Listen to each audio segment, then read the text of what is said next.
Mesdames, Messieurs, bonjour et bienvenue. Projet de révision de la Constitution du Bénin à l'ère du régime talent ou, si vous préférez, du Bénin révélé. Le débat timide au départ est mené majoritairement par des hommes de médias et des activistes a pris toute autre allure après transmission le 16 mars dernier à l'Assemblée nationale du projet de loi portant modification de la Constitution du 11 décembre 1990. Outre la voix de certains acteurs politiques et du monde syndical, à ce fait très présente celle des hommes de droit, de juristes de haut rang et de constitutionnalistes chevronnés occupent désormais le devant de la scène. La question qui occupe désormais bien de pensée n'est plus forcément celle de l'opportunité ou non de la révision, mais celle de la démarche actuellement en cours. La révision par voie parlementaire en lieu et place de celle référendaire annoncée par le chef de l'État en personne. Divise aussi plus d'un le vote en session extraordinaire et mieux l'étude en procédure d'urgence. 100% Bénin. Le numéro du jour se veut juste être la contribution du SICA à travers ses hôtes, bien entendu, à l'enrichissement du débat, aussi bien sur la forme que sur le fond du désormais dossier à polémique. Thème au menu, projet de révision de la Constitution, une aubaine ou une menace pour la République. À nos côtés, pour l'instant, débat proprement dit de professeurs d'université. À ma droite, Moïse Laleye. Il est professeur de droit public et de sciences politiques à l'université d'Abomey-Calavi. Moïse Laleye, bonjour. Bonjour, monsieur le journaliste. Merci pour la disponibilité. Merci. Ça vous va très bien, votre tenue, je la prends juste à la fin. Oh, je vous en prie. En face de lui, une dame, l'une des rappels, dit-on, dans l'Ascacel de droit public au Bénin. Elle a nom d'Andi Niamou. Elle est la première femme béninoise agrégée de droit politique, droit public, plus précisément. D'Andi Niamou, bonjour. Bonjour Joël. Comment allez-vous? Très bien, merci. La forme y est? Oui, très bien. Ah, c'est un plaisir de le savoir. C'est bien rare d'avoir par ici les femmes. Mesdames, messieurs, tenez-vous tranquilles. Ce ne sont pas les invitations qui manquent. Vous comprenez donc notre joie. Le 24 mars, soit dans quelques heures, s'ouvre à l'Assemblée nationale la session extraordinaire demandée par le gouvernement béninois pour étude du projet de loi portant modification de la Constitution du 11 décembre. L'objet en étude engageant l'avenir de toute une nation, beaucoup de langues en sont à demander à ce que tout ceci se fasse avec beaucoup de circonspection. Et pourtant, les conditions pour la révision de la loi fondamentale sont bien définies. Moïse Laleye, je me retourne vers vous. Alors, bon nombre d'observateurs sont très réticents sur ce qui se joue actuellement. Et pourtant, la démarche empruntée par le chef de l'État, l'exécutif si vous préférez, n'est pas en soi illégale. Merci, monsieur le journaliste. Je vous remercie de me prêter votre plateau pour que je puisse participer à ce débat en apportant ma modeste contribution de peut-être sachant. Alors, de ce point de vue, permettez-moi d'abord de qualifier ce débat. C'est triste, mais avec toute la charge patriotique que cela impose pour moi, et c'est un débat qui fait mal. Ça fait mal. La révision de la Constitution. L'actuel débat, ça fait mal. Tout simplement parce que nous avons affaire, peut-être vous allez mal prendre cela, mais ça, c'est sans langue de bois, à un peuple jouisseur. Le peuple béninois, bien sûr, peuple jouisseur, rusé, incohérent, inconstant, instable. Non mais le Oui. Bénin n'en serait pas là où il en est aujourd'hui. Laissez-moi terminer. Modèle. Est-ce que vous pouvez encore réclamer que vous êtes modèle démocratique? Vous reconnaissez qu'hier c'était le cas. Donc quelque chose a dû se passer. Ah, donc vous comprenez tout mon amertume actuellement sur la question. Donc, et je dis, je n'ai pas fini. Mais ce peuple manipulé par son élite et ses sachants, qui sont hypocrites. Ok? On ne veut pas dire la vérité. On est là. On manipule le peuple. On veut se complaire dans l'aisance et se jouir la rente étatique point barre. C'est ça, parce que tout le monde sait dans ce pays, au moins au bas mot, depuis le 31 décembre 2015, que ce pays a été méthodiquement déconstruit. Et qu'il fallait nous asseoir. Ça, c'était clair. Il fallait nous asseoir. On peut prendre le nom que ça veut. conférence de bis, conférence, dialogue, tout, mais tellement, on dit dans ma langue, que lorsque c'est cassé, lorsque la jarre est cassée, il faut s'asseoir ensemble. On ne sera pas bêtes tous ensemble. En nous asseyant, ce n'est pas pour empêcher quelqu'un d'être président de la République, ce n'est pas pour empêcher quelqu'un d'être député, ce n'est pas pour empêcher quelqu'un d'être chose, mais c'est pour avoir un sursaut patriotique. Parce que le pays est par terre. Tous les ressorts sont cassés. Donc on ne peut pas être seul. Aucun pan de cette société ne peut se dire je suis connaisseur, je suis capable de. Donc c'est ça. Nous revenons. Pour n'avoir pas fait ça, on ne peut que mettre la suspicion, la crise de confiance. Et c'est là où je dis qu'aujourd'hui, la procédure me paraît, de mon point de vue, un forçage. Il y a un forcing qui ne se justifie nullement, de mon point de vue. Pas du tout alors.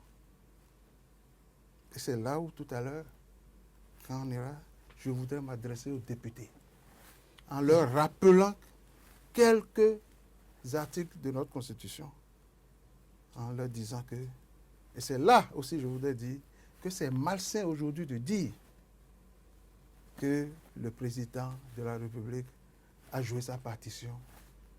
C'est aux députés, c'est à la Cour constitutionnelle. J'ai dit non et non. D'abord, nous parlons de projet de constitution.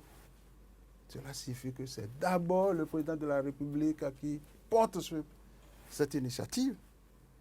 Et ensuite, le président de la République est une institution et c'est un agent, je peux dire, une personne assermentée. Et quand vous lisez son serment, il doit défendre la Constitution. Vous êtes d'accord? Moïse Lalé, nous allons y revenir. Là, vous entrez déjà dans le plein du sujet. Madame Dandiyambo, oui, la question, le débat qui se mène actuellement, alors que, comme je le disais en introduction, la Constitution béninoise en elle-même a prévu les mécanismes pour sa modification. Le débat qui se mène actuellement, est-ce qu'objectivement, il n'est pas un peu vicié? Alors, le débat qui se mène actuellement, si c'est autour de la procédure elle-même, la procédure qu'a choisie le président de la République, c'est un débat qui peut paraître vicié. Il peut paraître vicié. Puisque, en effet, quand on lit notre Constitution, aux articles 154 et 155, il est effectivement prévu que la révision de la Constitution peut être proposée soit par le président de la République, soit par les membres de l'Assemblée nationale. Et donc, le projet ou la proposition de loi doit faire l'objet, dans un premier temps, d'une prise en considération. Et puis ensuite, si la loi n'est pas votée au référendum, alors on peut faire les 4/5e. Donc l'écriture de cette procédure-là laisse entendre qu'on a une première partie qui est une partie nécessaire d'examen par la démocratie représentative et une deuxième partie qui peut être soit celle du référendum, soit celle des 4/5e. Alors je sais qu'on a des positions qui peuvent être divergentes sur la façon d'appréhender cette deuxième phase. Est-ce que ce n'est pas seulement si on a échoué au 4/5e qu'on va au référendum? Pour moi, cette lecture n'est pas juste.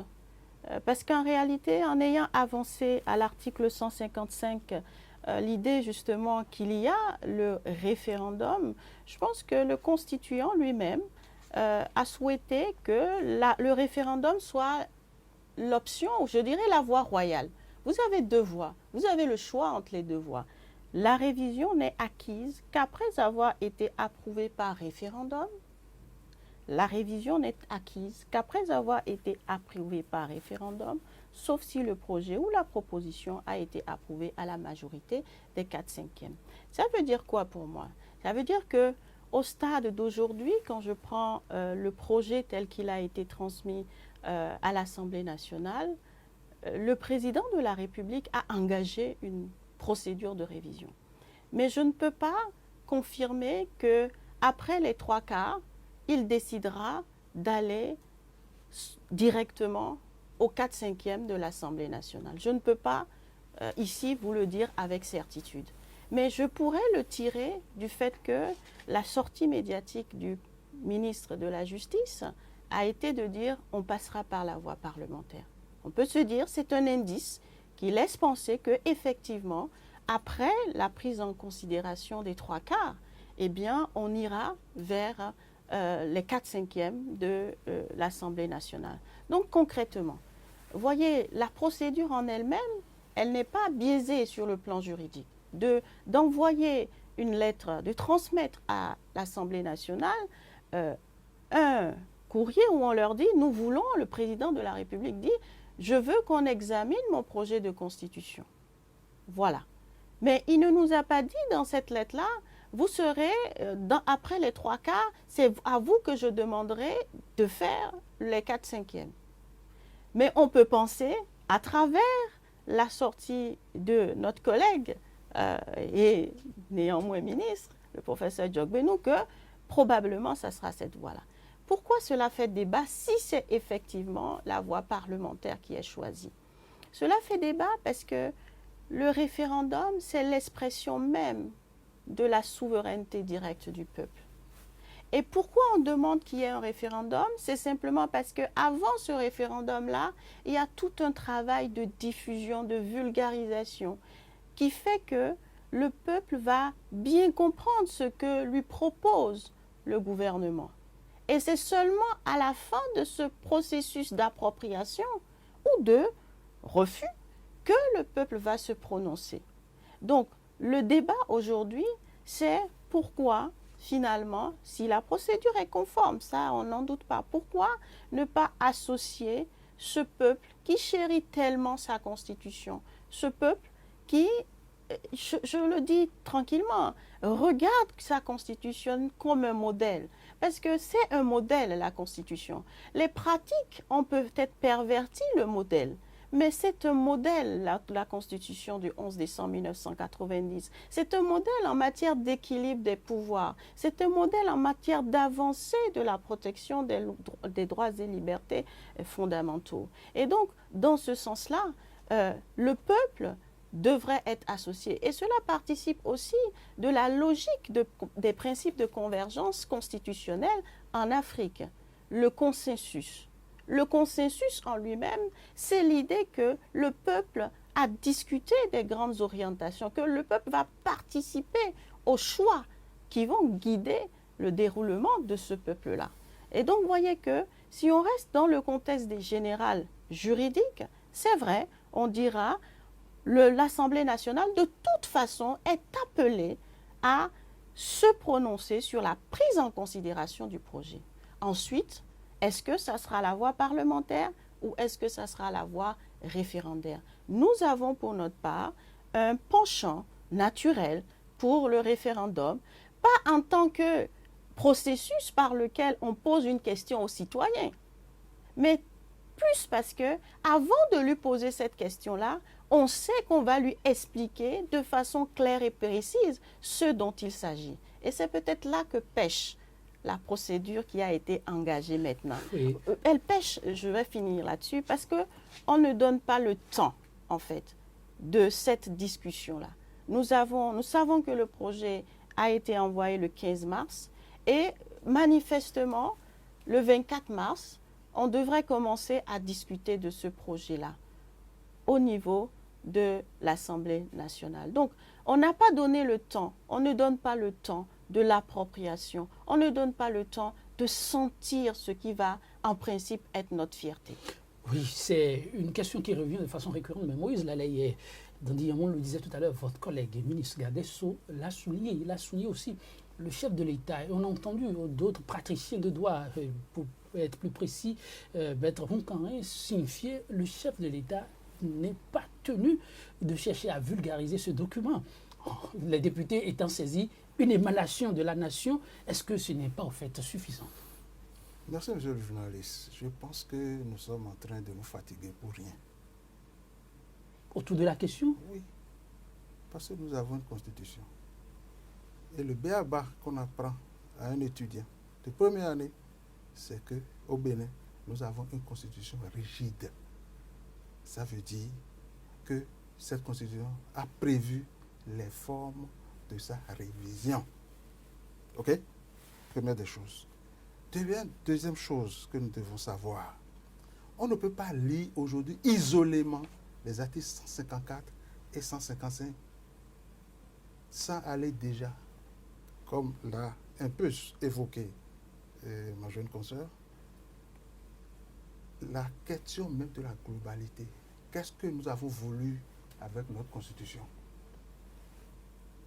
Est-ce qu'on a voulu que ce soit une loi ordinaire? Est-ce qu'on a voulu que ça soit quelque chose qui peut aller en procédure d'urgence? Toute la question est là. Oui, Je n'ai pas fini. Mentionner que la loi... Bon, c'est bien mentionné. C'est bien mentionné. Mentionné comme Très bien que ça ne peut pas faire objet de procédure. Ah bon? Bien sûr. D'abord, je vais commencer par là, parce que c'est pourquoi je voulais m'adresser aux députés pour leur dire d'abord de commencer par respecter les dispositions de l'article 89 de la Constitution. Qui stipule? Oui. Avec votre permission, je vais vous le lire. L'article 89 de la Constitution qui dit exactement ceci. Les travaux de l'Assemblée nationale ont lieu suivant un règlement intérieur qu'elle adopte conformément à la Constitution. OK? Et lorsque vous allez maintenant chercher comment est-ce que on peut étudier, examiner, cela existe. Et donc, allez voir et comprendront qu'il n'y a pas une procédure d'urgence, encore moins une injonction pour pouvoir étudier. Tout le mal de ce test est parti du fait que nous avons recopié l'article 89 de la loi française et ça a été séquencé en 3 articles au Bénin. Alors que la loi 89 dit exactement ceci. L'initiative de la révision de la Constitution appartient concurremment au président de la République sur proposition du Premier ministre et aux membres du Parlement. Le projet ou la proposition de révision doit être examinée dans les conditions de délai fixées au 3e alinéa de l'article 42, voté par les 2 assemblées en termes identiques. La révision est définitive après avoir été approuvée par référendum. Donc, ça là, c'est le droit commun, ça, en France. Vous comprenez? Sans compter qu'eux, ils sont dans un régime parlementaire. Ensuite, ils ont les structures. Il y a une navette qui doit se faire entre le Sénat et la représentation et l'Assemblée. Nous n'avons pas ça. Ensuite, on dit toutefois, maintenant, le projet de révision n'est pas présenté au référendum lorsque le président de la République décide de le soumettre au Parlement convoqué. Et c'est là où, depuis 2007, la Cour constitutionnelle a failli à sa mission. La Cour constitutionnelle au Bénin? Oui. Au lieu de nous parler de consensus et de rentrer dans les fonds, parce qu'elle n'a aucun pouvoir. D'abord, elle n'a pas un pouvoir d'autosaisine et elle n'a aucun pouvoir de contrôler une loi constitutionnelle votée. Par contre, la procédure peut être contrôlée par la Cour constitutionnelle. C'est clair? Donc, elle aurait pu nous dire, attention, comprenez ce que l'esprit, quand même la lettre est biaisée, comprenez l'esprit de la Constitution, qui n'est que le recopiage de 89. Il suffisait de dire que la règle, c'est que c'est la voie référendaire et l'exception, c'est la voie parlementaire. Point barre. Il aurait fait ce travail, on ne serait pas en train de discuter.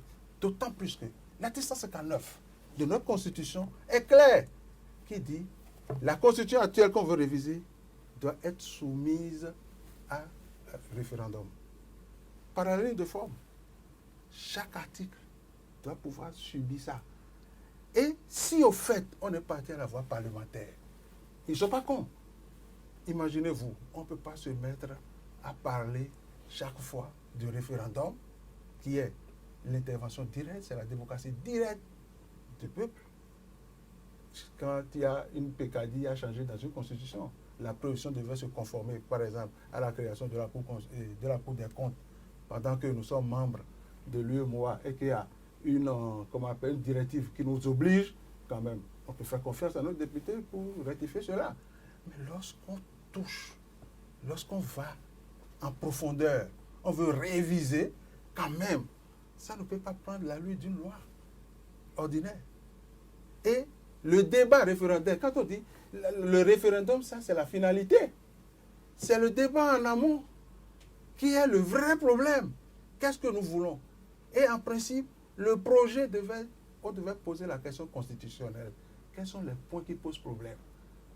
C'est pourquoi tout à l'heure je vous avais dit, si on s'était assis, on aurait réglé ces problèmes. Même l'opportunité de ne pas où, on aurait réglé. On aurait senti les petites difficultés qu'on avait que d'aujourd'hui, de nous mettre dans une procédure comme si, bon voilà. Aujourd'hui, le temps... C'est la loi ordinaire. Aujourd'hui, le temps Je n'ai pas fini. C'est pour vous dire que, mais si vous prenez, il faut retourner. On ne veut pas lire les articles 154, 155 sans lire l'article 2, où le principe de notre État, de notre République, c'est le gouvernement du peuple par le peuple. Ensuite, on ne peut pas lire l'article 154, 155, 156 sans lire l'article 3, sans lire l'article 4, sans lire l'article 5. Parce que c'est notre part sociale, c'est notre convention. Ça nous lie, ça lie l'avenir. Et lorsqu'on veut toucher cela, il faut quand même, c'est pas seulement, c'est les révolutionnaires qui parlaient de vulgarisation du texte, mais il faudrait que toutes les couches sociales soient intéressées, parce que ça les engage. Ce n'est pas un texte de loi, ce n'est pas une norme ordinaire, il faudrait forcément. Dani Yamo, aujourd'hui, la machine est en route. Est-ce que les députés mandatés, qui sont, comme je le disais, l'émanation du peuple, ne peuvent pas, une fois saisis, ils le sont déjà, prendre sur eux la responsabilité de consulter alors le mandat pour essayer de faire ce travail qui, somme toute, est déjà biaisé? Il est sûr que la moindre des choses, déjà, c'est que les membres de l'Assemblée nationale aient bien compris le texte. Et moi qui suis ici avec vous, bien que je sois agrégée des facultés de droit, je n'ai pas bien compris le texte. Je ne suis pas plus intelligente que les députés, mais le texte comporte tellement d'interprétations possibles et inimaginables que il faut du temps.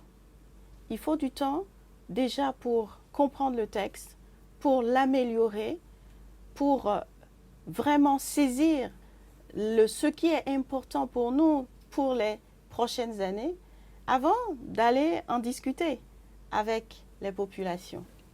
Avant d'aller voir le mandat pour lui dire, voilà, nous avons pensé que tel projet qui est, telle disposition dans le projet pourrait être vu de telle manière. Qu'est-ce que vous en pensez? Voyez? Donc, je pense que sur vraiment le timing, il y a un petit hiatus, mais qui est révélateur de peut-être toute l'espérance que le peuple avait mis dans l'élection du président Talon. Vous pensez? Oui, parce que le peuple s'est dit, le président Talon nous a dit qu'il va nous poser la question, qu'il veut améliorer les choses. Et donc, qu'il viendra nous voir, que nous allons donner notre avis. Mais pour donner mon avis, il faut que je sois éclairé. Ça participe même du principe démocratique. La démocratie implique la transparence déjà dans les projets, dans les décisions qui vont être prises. S'il n'y a pas de transparence, je ne sais pas de quoi on parle. Donc, je pense qu'au niveau vraiment pratique, il a manqué de débat. Le débat, ce n'est pas uniquement d'avoir choisi de rencontrer seul à seul tel ou tel membre de l'Assemblée nationale, tel ou tel président d'institution pour lui demander son avis. Parce que quand je demande votre avis, c'est à la fin que je donne le résultat de ce que j'ai tiré de votre avis, à la fin. Donc mon avis devrait en fait reposer sur votre mouture finale. Et donc, c'est sur cette mouture finale que les débats devraient avoir lieu. Et c'est cela qui manque. Donc, vraiment, le texte en lui-même, et moi, c'est ce qui m'interpelle plus que la démarche. Parce que la démarche, elle est là. Et je pense que même dans la lettre de transmission, il y a eu certainement une mécompréhension parce que c'est clair que... Oui, je pense. Parce que quand on prend le règlement intérieur, on a vraiment distingué les procédures législatives ordinaires des procédures législatives spéciales. Et à aucun moment, dans la procédure législative spéciale, on ne trouve la procédure d'urgence. À aucun moment. Donc, je veux bien qu'il y ait une interprétation particulière, mais je ne crois pas. Je pense que la seule idée, c'était de dire « je voudrais que vous examiniez mon projet assez rapidement ». Je ne pense pas que c'est l'urgence, c'est urgent dans le sens de procédure d'urgence, même si on a cité l'article 88. Je pense qu'il y a là une mécompréhension, car vraiment, vous pouvez prendre le règlement intérieur de l'Assemblée nationale, je vous assure, on a bien distingué les procédures législatives ordinaires des procédures législatives qui sont des procédures spéciales. Donc, à partir de ce moment-là, moi, je pense que c'est juste une mécompréhension. C'est une mécompréhension. Oui, mais donc, vraiment, sur le contenu, c'est de voir réellement que nous propose le gouvernement. Le gouvernement nous propose de toucher à ce qu'on appelle des options fondamentales. Alors, je ne partage pas tout à fait en bas du document, ça a été dit que les piliers qui fondent même la Constitution béninoise ne seront pas touchés. Non, c'est pas tout à fait juste. C'est pas tout à fait juste. Oui, parce que moi, je suis dans la position du juriste qui regarde la Cour constitutionnelle, à la différence du docteur Lalayette. Je regarde la Cour constitutionnelle comme étant vraiment l'interprète authentique de la Constitution. C'est l'interprète authentique de la Constitution. Que cet interprète-là a précisé les options fondamentales. Et ce n'est pas une nouveauté en droit constitutionnel de préciser ce qu'a voulu dire le constituant. Et donc, de ce point de vue-là, je pense qu'il faut être clair. Le juge constitutionnel nous a dit qu'il y a des options fondamentales auxquelles il ne faut pas toucher.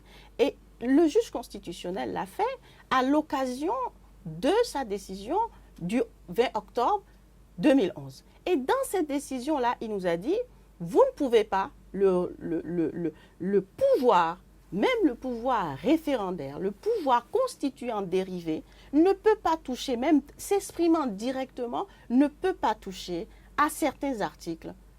Article 42, article 44, article 54. Nous pouvons discuter de la légitimité d'avoir mis ça, mais c'est l'interprète authentique. Et donc, quand on respecte cet interprète authentique, et je crois que le gouvernement actuel respecte cet interprète authentique, il est marqué que l'article 42, c'est la limitation à 2 du mandat présidentiel. L'article 44, c'est les conditions de l'élection et notamment, la Cour constitutionnelle elle-même le dit, la limitation à 40 et 70 ans. Article 54, c'est le régime présidentiel. Et puis, vous avez les normes intangibles qui étaient déjà prévues par la Constitution à l'article 156. Ça veut dire quoi? Que le juge constitutionnel a entendu marquer du fer de l'éternité que ces options fondamentales sont insusceptibles de révision. Alors, si je veux réviser la Constitution dans le respect de cette Constitution-là, je ne peux pas toucher à ces options fondamentales. Mais quand je dis que je mets un mandat unique, ça veut dire que je touche à cet article 42. Or, justement, le juge constitutionnel le dit dans sa jurisprudence, l'article 42 ne peut pas faire l'objet de révision. Et comme le dit si bien le professeur Poda, si un pouvoir n'a pas été conféré à un peuple, il ne peut pas l'avoir reconnu à son représentant. Ça veut dire que ici, le pouvoir constituant dérivé, qui est un pouvoir limité, ne peut pas avoir modifié l'article 42. Or là, dans ce processus-là, nous sommes dans un pouvoir constituant dérivé, c'est-à-dire ce pouvoir de constitutionnalisation qui a le droit de modifier la Constitution. Professeur Lalayette, ce ne sont pas quand même les cadres qui manquent. Et lorsqu'on sait que ce projet vient du milieu où le chef de l'État accorde beaucoup de crédit à la compétence, et là-dessus, il n'est pas vraiment mal entouré, alors que se passe-t-il? Vous avez suivi votre collègue tout à l'heure dans l'analyse. Avant cela, je dois rectifier quelque chose. Oui. Il faut qu'elle comprenne une chose. elle dit bien interprète. Oui. Ce n'est pas, il ne se substitue pas. L'interprète, d'abord par définition, trahit. Ça fait un, je ne veux pas aller là. Mais n'embrouillons pas les auditeurs, les téléspectateurs. Ce débat-là, on en viendra. Mais ce qu'elle doit retenir aujourd'hui, et c'est naturel, il peut consulter.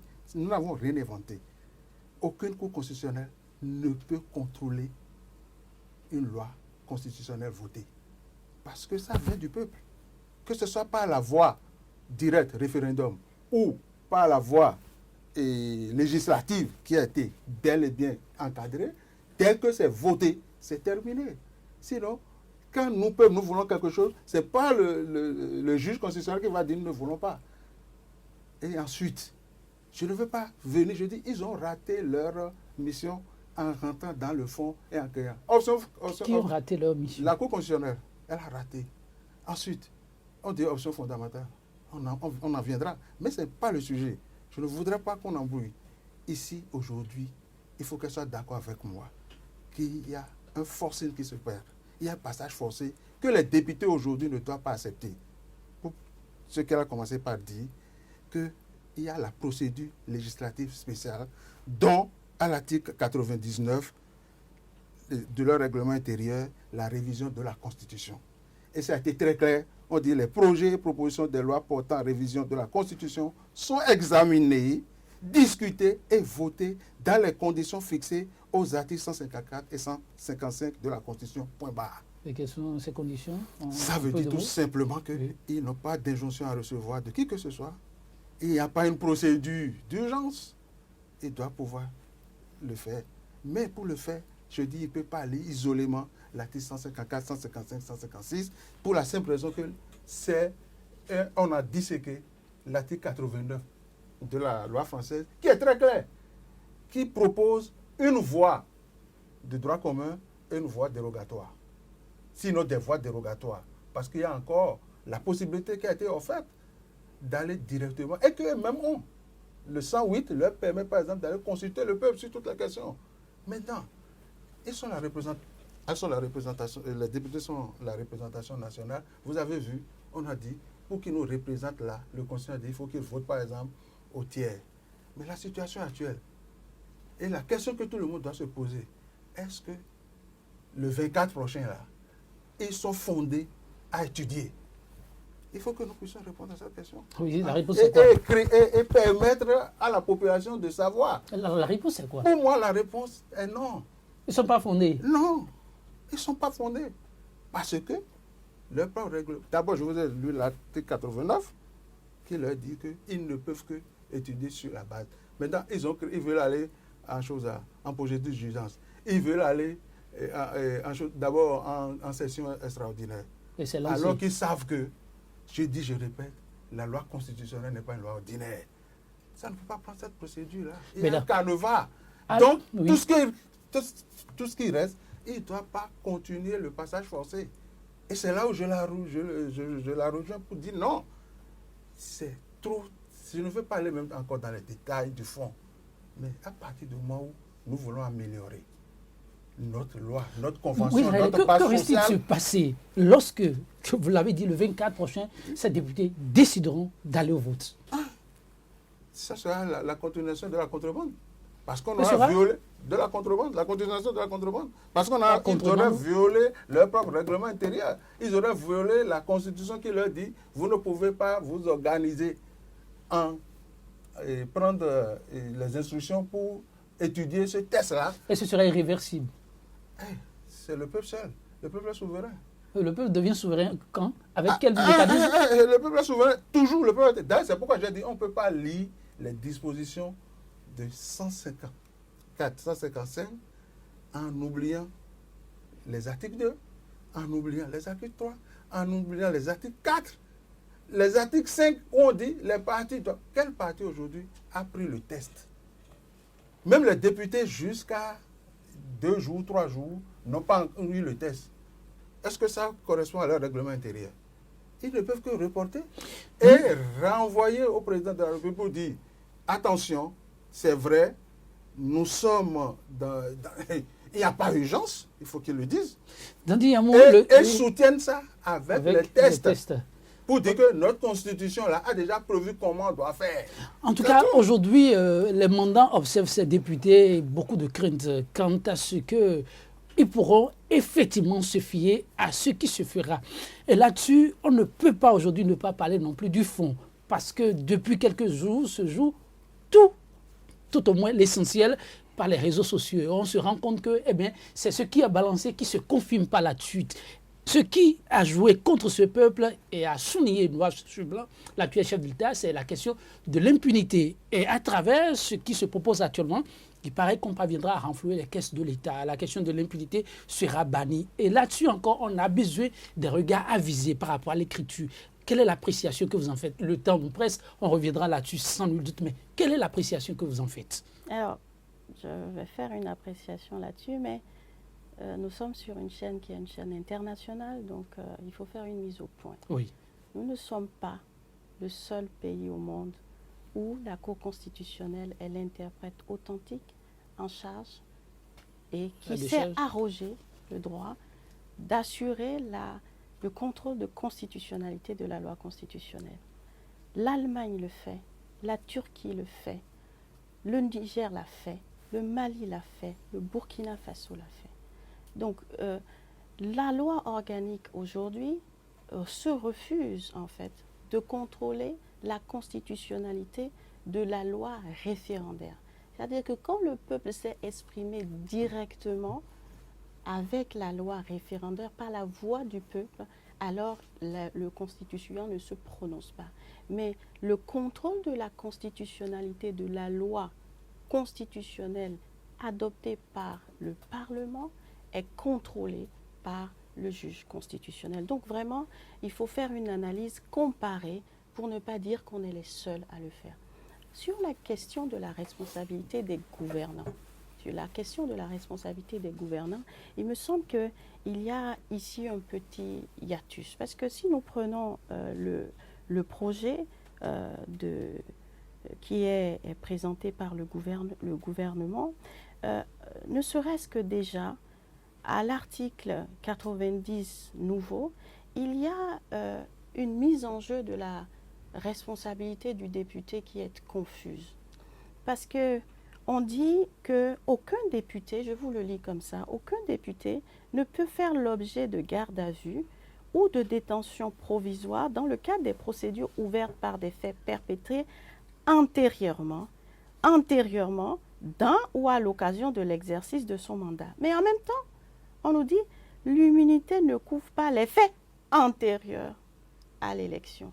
Et il y a une forme de contradiction entre l'envie qui est celle du gouvernement, d'où l'intérêt du débat et de l'amélioration, l'envie de dire nous allons soustraire le député de l'immunité quand il s'agit de l'immunité d'actes qui ont été effectués hors exercice de ses fonctions pour éventuellement le soumettre à une juridiction de droit commun. Si on avance aussi dans la responsabilité des ministres, c'est la même chose. On a avancé l'idée qu'il y a une distinction entre les faits dans l'exercice des fonctions et les faits à l'occasion de l'exercice des fonctions. Non.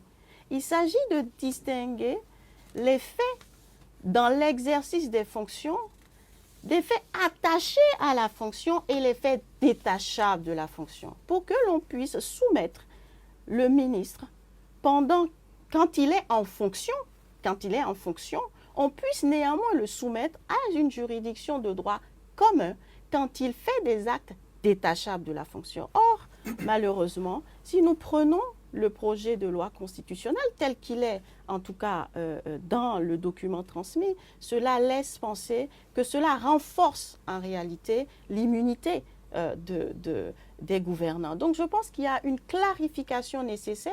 Or, c'est cette clarification qui était recherchée déjà par les différentes commissions, que ce soit la commission Aran-Zoglele comme la commission Nyononfou. Donc il y a vraiment de ce point de vue-là une explication de texte. Comme je dis, il y a une nécessité de faire que ce projet de loi ne bavarde pas.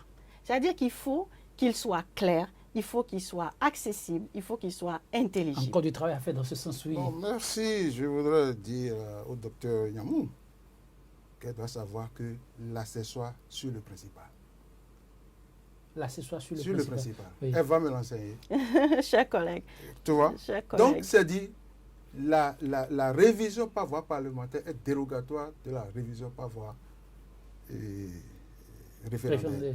Donc, il n'y a pas de problème. Ce qui est applicable, puisqu'à ce moment-là, nous avons laissé les députés jouir. C'est pourquoi, d'ailleurs, il y a les qualifications.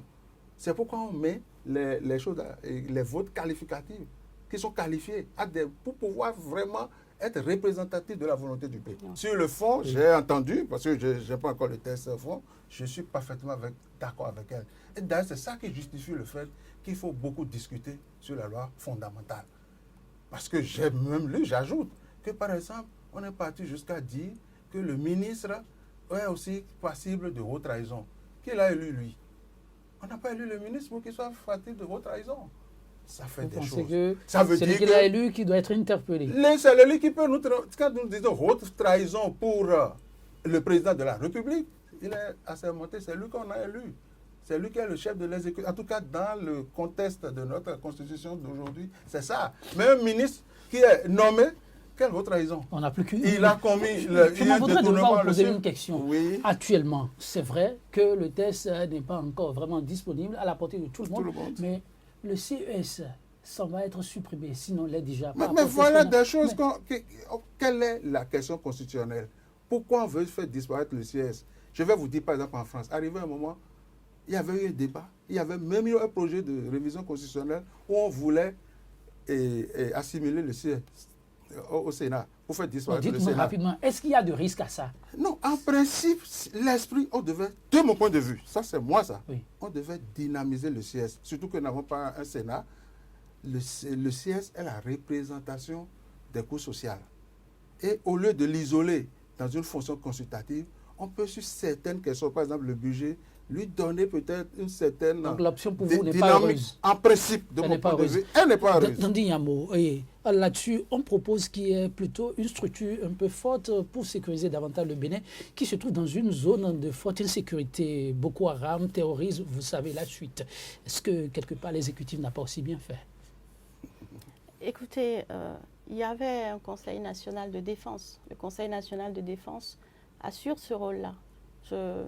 Je suis un peu étonnée que l'on ait éclaté un Conseil national de sécurité et un Conseil national du renseignement. Et que dans le Conseil national de défense, encore là, l'écriture du Conseil national des fonctions du Conseil national de sécurité induit que le Conseil national de sécurité peut s'occuper des questions économiques, des questions énergétiques. Alors si la question énergétique peut avoir un lien avec la souveraineté de l'État, je n'en disconviens pas. Mais jusqu'où on veut aller, voyez? C'est ça qui est oui, c'est inquiétant. Donc le fait d'avoir choisi ces deux nouveaux conseils, moi, m'interpelle. Parce que l'image que cela va donner à l'extérieur, c'est l'image d'un État qui se veut policier. Or, je suis certaine que notre gouvernement ne veut pas apparaître comme un État policier. Donc, on peut tout à fait régler les questions de sécurité dans le Conseil national de sécurité. Dandy, oui, le thé est complètement parti, me dit-on de l'autre côté. Mais dites-moi rapidement, la question de l'équilibre des institutions promenées par le chef de l'État. D'aucuns disent qu'à travers ce qui a été lancé, vraiment, c'est un peu comme donner du lait au bébé et de lui retirer trop tôt. Attendez, pour ce qui concerne l'équilibre, c'est vrai que le président de la République a promis de se départir de certaines de ses prérogatives. Et dans ce sens-là, il a promis qu'il ne serait plus président du CSM. Alors oui, c'est dans le projet, mais ça, ce n'est pas le plus important. Le plus important, c'est de voir que l'Assemblée nationale perd des pouvoirs. Elle perd deux pouvoirs. Le premier, c'est la possibilité de faire des amendements sur une loi organique qui concernera l'administration publique. Première perte. Deuxième perte, l'Assemblée nationale va perdre le pouvoir d'examiner les conventions de financement. Or, c'est sur les conventions de financement, vous savez, les accords de prêt qui nous engagent. Donc, ce sera désormais le gouvernement qui va pouvoir faire ces accords de prêt, les ratifier et en rendre compte à l'Assemblée nationale. Je pense qu'on aurait pu donner un cap et se dire, les accords de financement sont importants. Si l'Assemblée nationale ne s'est pas prononcée jusqu'à un certain délai, le président de la République va devoir, entre guillemets, prendre ses responsabilités. Donc, au moins des pouvoirs qui sont départis. Oui, je comprends, il y a beaucoup à dire. Très rapidement, un petit mot à l'endroit de nos téléspectateurs et avant qu'on clôture. Ce qui, pour moi, est important, c'est que la révision constitutionnelle se fasse dans un élan de consensus et que vraiment, ce qui va sortir comme étant la nouvelle constitution du Bénin, pas la nouvelle constitution dans le sens d'une nouvelle constitution, mais dans le sens de quelque chose qui est modifié, que nous en soyons fiers. Et pour que nous en soyons fiers, oui, il faut que ce document soit clair, il faut qu'il soit lisible, il faut qu'il soit intelligible et qu'il soit accepté par le plus grand nombre. Merci. Je voudrais rappeler à tout le monde que la Constitution est le pas social, la convention de nous tous. Donc ça ne peut pas faire l'objet de fétichisme de quelques sachants ou de quelques élites. Donc, comme je dis, ça doit être un texte très clair, simple, mais qui puisse rendre compte de notre histoire et de nos problèmes à un moment donné de notre évolution. Merci Moïse Lalaye, merci à vous. Nandi Yamou, mesdames, messieurs, merci aussi pour l'attention. Cette émission va ainsi à sa fin. Nous n'allons pas prendre congé de vous sans cette citation du grand homme d'État, l'un des grands qui est connu, la Grande-Bretagne, Winston Churchill. Je cite, le succès, ce n'est pas final, pas une fin en soi. L'échec n'est pas fatal non plus, mais c'est le courage de continuer qui compte pour faire grandir une nation et donc tout un peuple. Mesdames, messieurs, merci à vous d'avoir été une fois encore des nôtres. Au plaisir de vous retrouver. À très bientôt.